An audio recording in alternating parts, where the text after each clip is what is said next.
before colonisation. The strength of the Yawuru language was quite fluent, and there were many speakers in our community. Language was one of those things that was attacked. The removal and the assimilation process was two of those things that had a really major impact on our language, because the people in the early 50s and 60s, they were actually forced not to speak their language, and so that was taken away from them. If they take the language away, it means that the people have to be assimilated in some form or fashion. Those that remained out on the country managed to maintain the language. And the language was survived without interference and influences. So although the early explorers came through and the expeditions to check for country, language continued to grow. My mother comes from a very strong cultural background of a Yawuru and Gurudjati descendant, and she was also very fluent in several other language and dialects because she grew up in the bush. Nyamba boro bera. Bera nyamba boro. Kira. As she grew older and older, she just kept it and nurtured the cultural values of language. And today we're very grateful because she was able to do two languages significantly, being the Gurudjati, Naja Gurudjati, the saltwater people, and also the Yawuru, the saltwater side over here. And her main objective is to give it back. She said, you know, it's no good being selfish, and it's no good taking this with me or just giving it to you. You got to share. Now it's important because no one speaking anymore.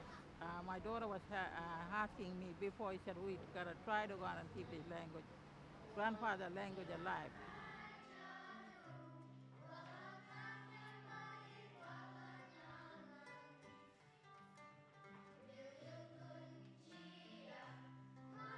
She had a passion to bring back the language, and she was humble, very, very humble. She didn't expect a lot of things.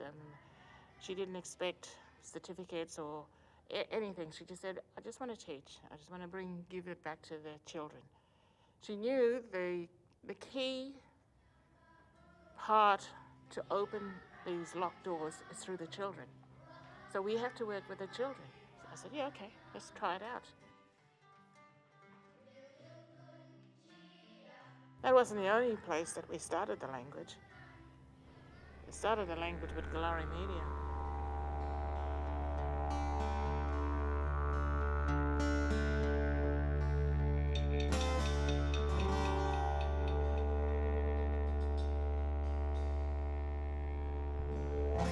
Ngaji Gorjen, wiri yang angralian nyambagon boro, yagar ma bolandi, Galari.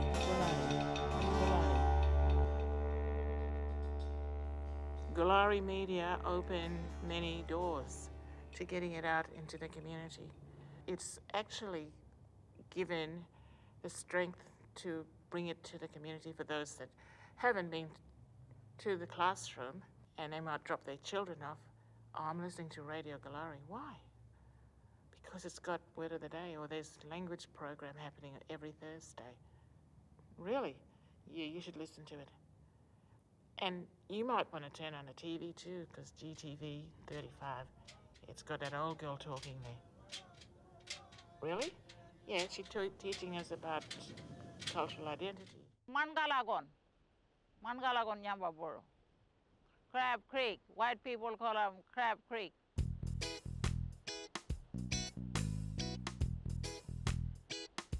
Nyamba Yawuru nga nyamba iboro jera. Nyamba boro jera janga binda yangara nyamba nyura nywanangari. Nyanga jodo nyura nywanangari. So I'm using media to bring it to the rest of the community at large, to share that what Yawuru has been doing in expanding that language. The language phrase book was one of the things that we said, look, we want to focus on short phrases, specific things that everyday family use. We were able to create our own orthography. It was created here for us, by us. And, we use it so much now that we're very proud because it's developed by myself and my auntie Majidi and my two grandmothers. One passed away, and Elsie, of course, is still here with us, and my mother. All five of us sitting together created an orthography. It's a very, very strong language in this country. It's an old language from the old people, and there's very few survival old people today. For example, my mum, she's 96 years old. She's a fluent Yawuru person, Yawuru woman, and she's the boss of this country because she earned it. You don't pick up language from on top of the ladder. You have to pick up the language from the bir, from the roots. Kame is my stepbrother because he worked with us. We worked with him to do languages, and he written it all down, the language translating, what it means and all that. And we worked on it with Bubbly Muddy and Jujamada, Susie Gilbert and his husband, my bubbler, and my mommy, my two mommy and my uncles, and my family. We had to go through the right procedures in order for him to understand. You just can't say it when you look at it in a Kari alphabetical way. We got retroflex sounds. So with Comway, he was very, very good. Had patience to sit down with us.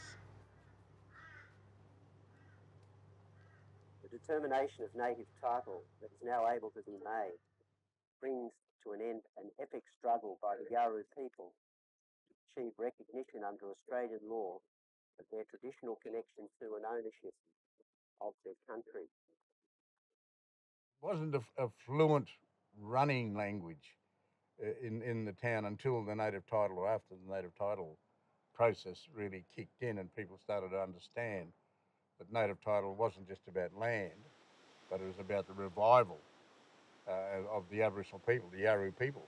Native title was the launching pad for the rebirth in the modern world of Yawuru organisational and governance.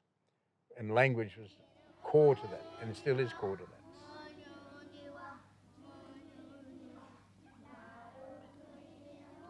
As a child, I knew certain bush plants and bush fruits in language. That's how I was taught. But my next interactions with learning Yawuru, my eldest daughter, her school, she was starting at Cable Beach Primary School, and I happened to attend an assembly, and I saw this beautiful elder stand up in front of the whole school and say, "Ngaji Gurjan," and the whole school just, "Alamabu yang arjan."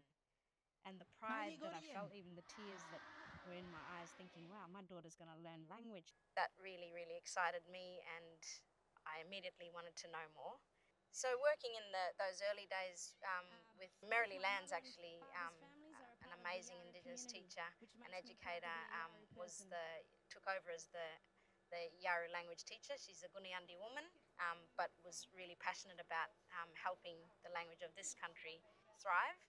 So she really made some big differences at Cable Beach in terms of creating the team that we were working with the language specialist being Jam Doris Edgar, myself as a bit of a trainee in both areas, learning as much as I could, but helping to create resource packs and culturally appropriate themes to cover the curriculum, what was then known as Language Other Than English, or LOTE program. I had the deadly job. I could jump in the car with old girl and we'd go cruising, and she'd just tell me a lot of things that, it was almost like looking through her perspective and her eyes and talking about country that isn't there anymore, or, new things are built there, or things that they accessed in the old times, including like gundurung fruit, the mangrove fruit, and what would have to happen to prepare that fruit, and things that they really relied upon season by season. She was always teaching you. every time she spoke, she was teaching you something new. She was constantly saying, you know, when I'm gone, somebody got to know this. You know, you got to write them down, my girl. Write them down, you know. And then working with Merrily, trying to create the right kinds of resources and approaches to teaching that content at a school level, which is not ideal. It's like you just want to chuck the whole class in the car and let's go fishing, or learn more close to the natural way of learning those things about country or about fishing or about bush plants and the like, but then working out how to bring, you know, the bush into the classroom, or how to bring that knowledge to make it meaningful.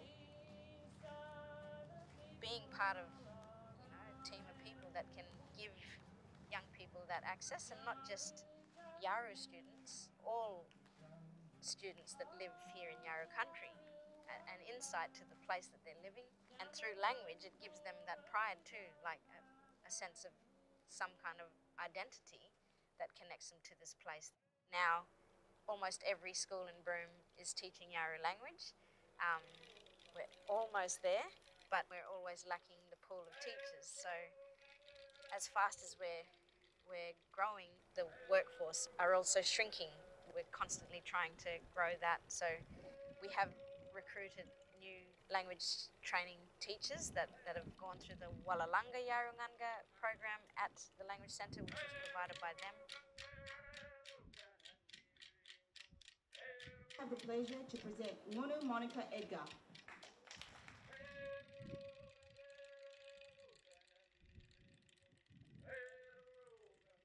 I hope that it just keeps continuing to grow in strength. I hope that it fosters and develops a sense of pride and identity for not just Yawuru people, but people who live in Yawuru country. I hope that everyone gets to feel the power of being connected to language, which connects you to country, which connects you to place and people, and that it will always be accessible and never again forbidden. Well, I hope it expands, because when you're doing Yarrow language, it's more than a Bible. I'm 67 and I'm still learning. When I go see my mom, she always think of new words, and I keep it, in my little memory bank, and I pass it to my little children, my great-great-grandchildren. They know the Yarrow language, they know the moon, star, tide, everything. They know what bait to catch, Iramanga, the hermit crab, to get the rilgalinya, the whiting, and to get the whiting, then they get the walga. So there's a process of how we go about with language, teaching our kids. Very, very important. We would love all the Yawuru families to be speaking fluently. That'd be the greatest thing. So language become fluent. It's not stressed. It's not shameful. They won't feel ashamed to use the language. One time ago, it was shameful for their families. Now they have pride. They have wiria. Kala wiria ngangan lian nyamba buru jaira yarunganga. See, we're proud now. We can use it. We don't have to feel afraid. That one time ago they were afraid. So the old people can hear it, the sound of the language. Hey, somebody's speaking our language. The spirit are down there. They might go there, bugarigara. Oh, did you hear that? It is so beautiful.